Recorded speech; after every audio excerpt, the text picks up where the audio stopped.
పెసరడియాలు బాగా వేయించుకున్న తర్వాత మనం వీటిల్ని ఒక బౌల్లోకి తీసుకుని పక్కన పెట్టుకోవాలి. ఆయిల్లో ఇప్పుడు మనం ఆనియన్స్ అండ్ గ్రీన్ చిల్లీ వేసుకుందాం.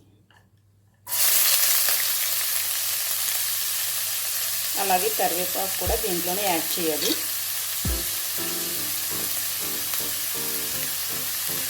వీటిని బాగా ఫ్రై చేసుకోవాలి. ఒక 5 to 10 minutes పడుతుంది ఆనియన్స్ బాగా ఫ్రై అవ్వడానికి.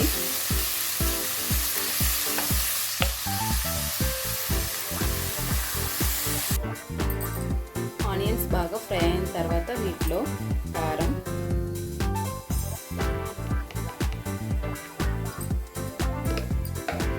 సాల్ట్,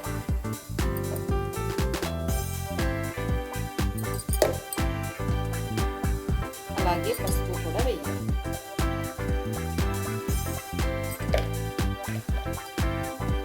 ఇవి వేసిన తర్వాత ఒక 5 minutes బాగా ఫ్రై చేయాలి.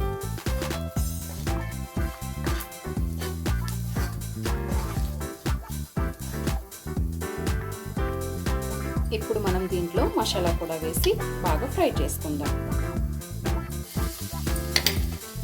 సో నేను ఈ మసాలా గురించి ఏంటంటే కొంచెం జీలకర్ర, గసగసాలు, ధనియాలు, అల్లం వెల్లుల్లి పేస్ట్, అల్లం వెల్లుల్లి బాగా మిక్సీలో పట్టి ఒక పేస్ట్గా తయారు చేసుకుని పక్కన పెట్టుకున్నాను. ఇప్పుడు దీన్ని బాగా ఫ్రై చేసుకోవాలి.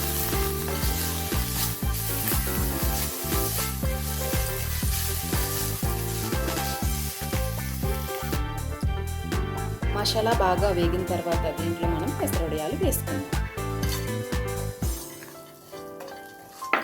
సో పెసరడియాలు వేసి బాగా కలపాలి.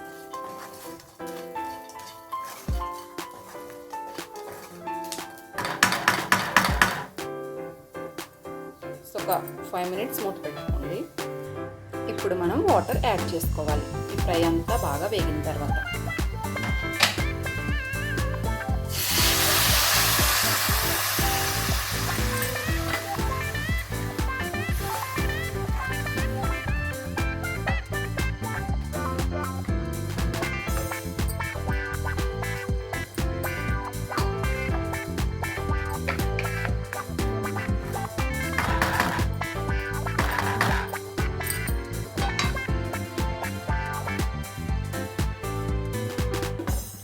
ఇప్పుడు మనం మూత పెట్టి ఒక 10 minutes మగ్గించుకుంటే